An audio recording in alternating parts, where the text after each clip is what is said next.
Vamos lá! Começamos o capítulo com a capa e nela vemos o Sop olhando para Sanji. E quando vai recolhendo os vegetais, ele lembra de Ninjin, Piman e Tamanagi. Isso porque os nomes dos seus amigos em português são cenoura, pimenta verde e cebola. É interessante o Oda trazer essa capa agora, porque das últimas capas que a gente analisou, com Zoro, Macaco e Sol, todas elas levaram aos capítulos em que Ninjin, Piman e Tamanagi salvam Kaya. O que será que vem daí? Como já falei aqui no canal, os três representam Luffy, Zoro e Sanji. Mas quem os três irão salvar? Vamos para os Goroaces deste capítulo. Se você não quer acompanhá-los, você pode pular diretamente para 2 minutos e um protetor para Nika. Para esse capítulo eu separei Sanji, Ninjin, Piman e Tamanagi. Vamos começar com Sanji, que nos leva ao capítulo 32. Na capa deste capítulo, nuvens no formato de sobrancelhas do cozinheiro aparecem. Os Umakis são importantes em One Piece. O homem que cria redemoinhos está com o último poneglyph. Ninjin nos leva ao capítulo 24. Na capa, Nami dá uma surra em uma serpente e come uma maçã. Interessante esse paralelo com Gênesis, não é mesmo? Imu será a serpente e as Akuma no Mis serem os frutos proibidos. Já Piman leva a gente até o capítulo 10, mais uma vez. Igual na semana passada, para Nami e Imu, piratas são proibidos. Tamanagi nos leva a 2 capítulos. No 29 temos o Luffy na capa com White Out, branco total. Interessante que logo o amigo do Usopp, que representa o Sanji, aponta para o branco total do capitão, lados opostos da mesma moeda. O outro é o 30. Como se fosse para completar a ordem, nessa capa vemos Luffy, Zoro e Nami mechas atacando uma cidade. Quem diria que em breve veremos um robozão atacar Saturno. E o Geeks, aqui é o LP e você está no canal do Geek Brasil. Fiquem ligados que esse vídeo contém spoilers do capítulo 1100 do mangá de One Piece. Finalmente, pessoal, chegamos ao capítulo 1100. Mas antes de começar o tema desse vídeo, eu queria indicar para vocês a leitura de Que Haja Luz, a minha novel com os inscritos. Um mundo onde as batalhas são definidas pelo dado e qualquer coisa literalmente pode acontecer que nem um RPG. Corre lá na Amazon com o link na descrição ou leia pelo Tapas para você acompanhar essa jornada. Agora sim, vamos para esse desenrolar confuso do Kuma. Será que ele é o grande protetor de Monkey de Luffy?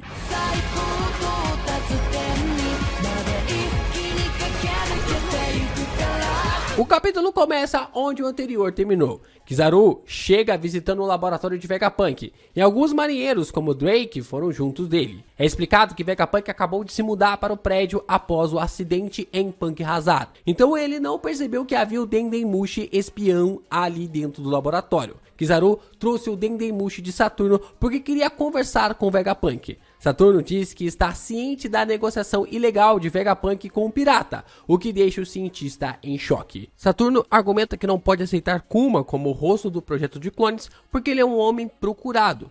Isso seria uma afronta para a marinha. No entanto, como Kuma seria um excelente hospedeiro para clones, Saturno permitirá o acordo. Mas o Gorosei tem 3 condições adicionais ao ponto. O primeiro, Kuma deve se tornar um Shichibukai, substituindo um que havia sido derrotado por Ace, mas que não teve o seu nome revelado. 2. Kuma deve se tornar uma arma humana, passando por uma cirurgia de ciborguetização. 3. A mente de Kuma deve ser apagada quando sua cirurgia terminar. Bem, faz sentido os Goroseis terem sido introduzidos há mais de 800 capítulos. O Oda teve todo esse tempo para desenvolver maneiras de nos fazê-los odiá-los de todas as formas imagináveis.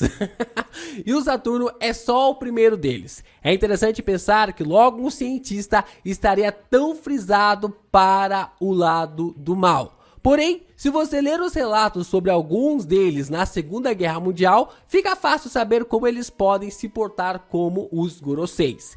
É bizarra e magistral essa construção do Saturno, em ser um dos melhores vilões que o One Piece já teve, construído totalmente no background de Bartolomeu Kuma. E essa do Ace, hein? Ter derrotado um Shichibukai sendo comandante do Barba Branca, literalmente, o Oda não consegue parar de deixar os feitos nas mãos de Portigas de Ace de uma forma em paz. O Oda vai alimentando migalhas atrás de migalhas os fãs do personagem depois da morte brutal que lhe foi dada. É no mínimo intrigante perceber como o mundo estava evoluindo, como as circunstâncias estavam mudando, mesmo antes do Luffy sequer ter deixado a ilha Down. Vegapunk então fica furioso, porque limpar a mente de um ciborgue é o mesmo que matar um homem. Saturno respondeu-lhe categoricamente, dizendo que Vegapunk não está em posição de discutir com ele, deixando claro a posição como um mero cientista da marinha. Se ponha no seu lugar, garoto. Isso é outro aspecto fascinante que pode explicar porque o desejo da York em se tornar Tenryubito prevaleceu na personagem. Talvez lá no fundo o Vegapunk sempre tenha aspirado a ser um nobre mundial.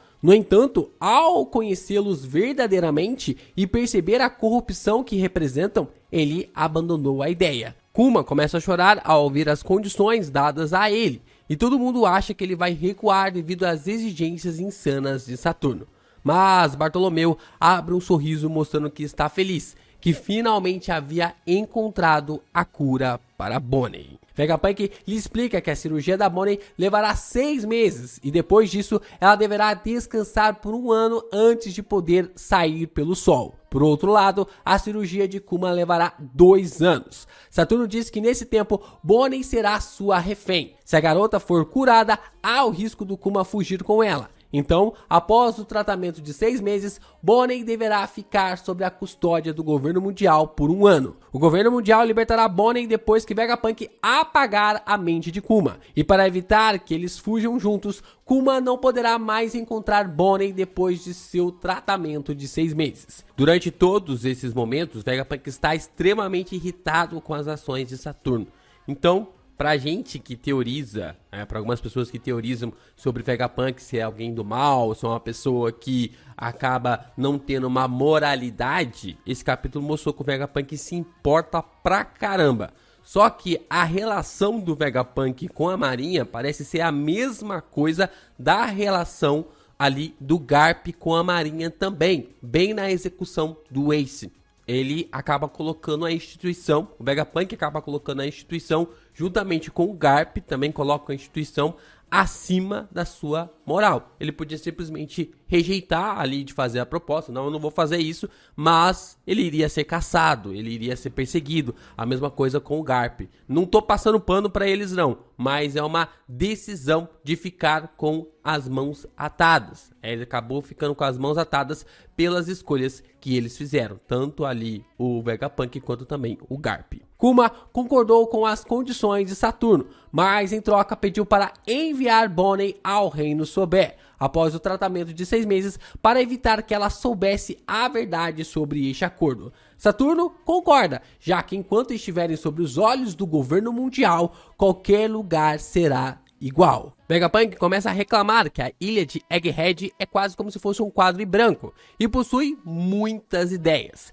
Tantas ideias que ele precisa de pelo menos mais 5 deles para executar seus planejamentos. Coisa que a gente observou que ele acabou fazendo. Após o acordo, vemos uma montagem de Kuma, Bonnie, Vegapunk e Sentomaru passando um tempo juntos e se aproximando durante os próximos 6 meses, onde Bartolomeu recebe um desenho sobre si, da filha e o guarda. Finalmente, então, podemos ver a cirurgia de Bonnie e Kuma, que vai se adaptando pouco a pouco para se tornar um ciborgue. Vegapunk vai mudando parte por parte do corpo do personagem, a começar pelos ombros, modificando sua estrutura para lhe transformar em uma máquina cibernética. Kizaru também se torna muito próximo deles, e nós o vemos participando da festa da pizza, e dançando com eles nas batidas de Nika, e dançando como Nika. Esses painéis do Kizaru me pegou de uma forma muito surpreendente, com ele dançando ao som das batidas de Nika.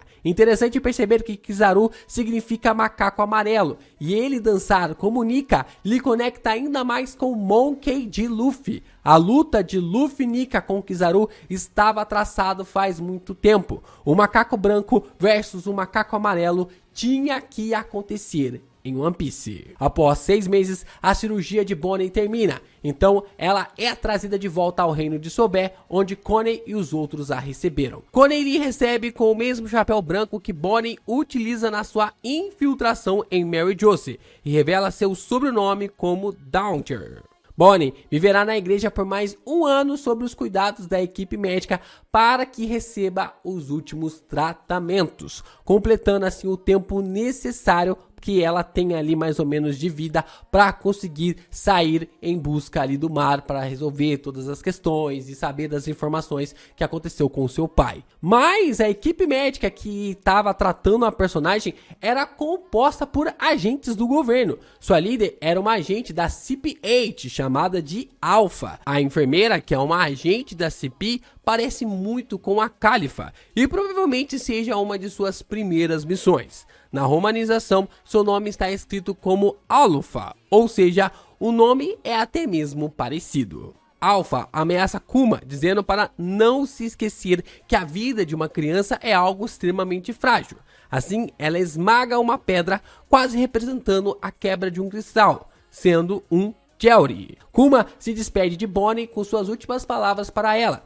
A garota apenas ri, já que ela não sabia que nunca mais veria seu pai. Kuma agradece Bonnie por ter nascido e então parte para o mar como um novo Shichibukai. As notícias se espalham pelo mundo como vento sobre a revelação de que Kuma, o tirano, agora é aliado do governo mundial. Assim, as demais pessoas ao redor do mundo reagem às notícias. Observamos Doflamingo rir sobre Kuma, o tirano, sendo o escolhido, questionando se agora há outro vilão na área. Vemos Robin ainda com Miss All Sunday, perguntando se Crocodile ficou interessado na escolha de Kuma. Ele responde que isso não importa e questiona se ela se livrou do homem que viu o navio da chuva artificial. Robin apenas ri da pergunta de Crocodile e vemos que sim, Ivan, Kuma e Ginny estão mais conectados com o algoz de Alabasta do que possamos imaginar. Isso pode estar ligado a mais detalhes de God Valley com o Crocodile como escravo. Álvida também aparece dizendo que Kuma supostamente é um homem do tamanho do Barba Branca e questiona a Kobe quem é mais forte, ele ou ela. E o Kobe, que não é bobo nem nada, ri dizendo que Lady Álvida é a mais forte de todos. Então, temos uma grande revelação no capítulo também. Barba Branca, Ace, Tite, Marco e Jinbe estão no Mob Dick e estão conversando sobre Kuma. Ace fica satisfeito do Kuma ter sido escolhido como Shichibukai, já que ele havia derrotado o anterior. Parece até mesmo que o jovem sabia quem era o verdadeiro Kuma, qual era a verdadeira personalidade do Kuma. Jinbe fica intrigado de ter mais um rei sendo escolhido como Shichibukai e que o mundo realmente estava mudando. Vemos Hancock e Gloriosa, e a Imperatriz diz que essas mudanças de nada têm a ver com ela, enquanto a rainha anterior tenta convencer Boa a se atualizar. Mihawk apenas observa o jornal sem dizer nada, mas vemos um navio ao fundo pegando fogo, completamente destruído. Moria surge curioso sobre um homem patinha e que diabos era esse poder que Kuma possuía. Dragon também surge apenas fazendo a sua cara de paisagem que pode significar infinitas coisas que nós sequer sabemos. Mas ele não esperava que Kuma, com toda certeza, virasse aliado do governo mundial. Após essa sequência, podemos ver que Kuma está escrevendo uma carta para Bonnie, onde ele diz que está explorando muitas ilhas, onde eles poderão viajar juntos um dia no futuro. E então vemos a Jolly Roger do Kuma, que é o desenho que a Bonnie havia feito para ele no começo do capítulo, e com os dizeres Kuma bem no meio das velas. Vários navios são destruídos por Kuma em sua navegação. Na carta para Bonnie, ele informa que tem ficado perigoso navegar por causa da sua fama que tem aumentado recentemente. Mas, estranhamente, vemos Kuma se aproximar da Vila Fuchsia. Vemos Luffy em algum lugar da ilha encarando um tigre. Nosso capitão está rindo, dizendo que agora tudo virou uma loucura total. Os dois não têm nenhum contato, mas é muito suspeito essa ida do Kuma em direção ao reino de Goa, em direção à ilha de Dao. Kuma recebe então uma ligação do governo mundial, bem nesse momento questionando onde ele estava e que possui uma missão para o tirano. E ele responde que estava no East Blue e pergunta qual é a ordem. Olha, esse final foi bem inesperado para mim. O que será que o Kuma fazia na Baía da Vila Fuchsia naquele momento? Será que o Kuma esteve protegendo o Luffy durante todo esse tempo, evitando a chegada da Cipi na ilha? Será que Oda planeja revelar que Bartolomeu Kuma estava de olho em Luffy durante todo esse tempo, agindo como seu protetor e guardião? Isso pode ser uma indicação de que ele esteve observando o Luffy durante todo esse tempo, desde que se tornou um Shichibukai. Mas, de alguma forma, ele recebeu essa informação. E de quem ele recebeu essa informação de que o Luffy comeu a Gomu Gomu no Mi? Seja através de Shanks ou Ace, podemos observar essas várias possibilidades aparecendo sobre como Kuma pode estar conectando os pontos de que a Gomu Gomu no Mi seja a fruta de Nika, visto que Ace parece saber que o Kuma, ou quem é o Kuma de verdade, por ficar satisfeito com sua indicação. O que pode ser ali numa conversa que o Ace, em toda a oportunidade que tinha, sempre falava do irmãozinho dele, e aí uma dessas oportunidades o Kuma ouviu do Ace de que seu irmão tinha um poder de esticar os braços, ou coisa do tipo, e se conectou com as lendas e com as pesquisas que ele andou fazendo por Nika.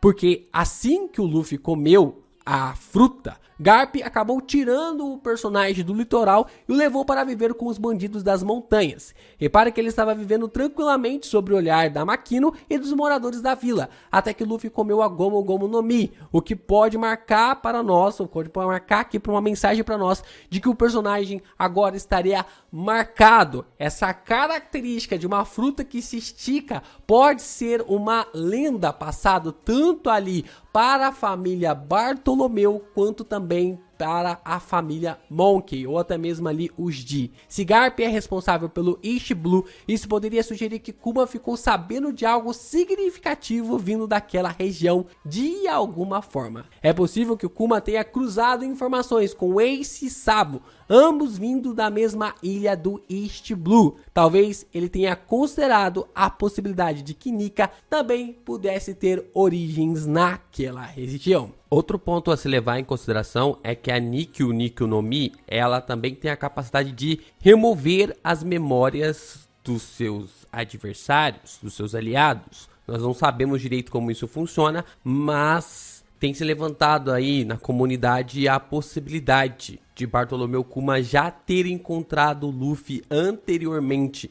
na Vila Fuchsia, ter explicado para ele sobre o que era a Gomu Gomu no Mi e ter removido essa memória depois. É um pouquinho complicado essa parte, mas é uma possibilidade. Existe essa possibilidade. É um pouquinho complicado por quê? Porque é uma forma do Oda meio que tipo assim, rebobinar o começo para que realmente a fruta, a Gomu Gomu no Mi, seja a fruta de Nika desde o início da história, desde o começo da história. Não que o Oda estivesse pensando nesse sentido, mas que lá atrás o próprio Kuma já teria marcado isso na cabeça do Luffy. Só que como o Kuma tirou essa memória do Luffy, ele não tem acesso, ele não tem essa informação. Agora, com o Kuma encontrando o Luffy novamente em Egghead, provavelmente a gente teria ali essa volta dessa memória e o Luffy se lembrando desse primeiro encontro com Kuma.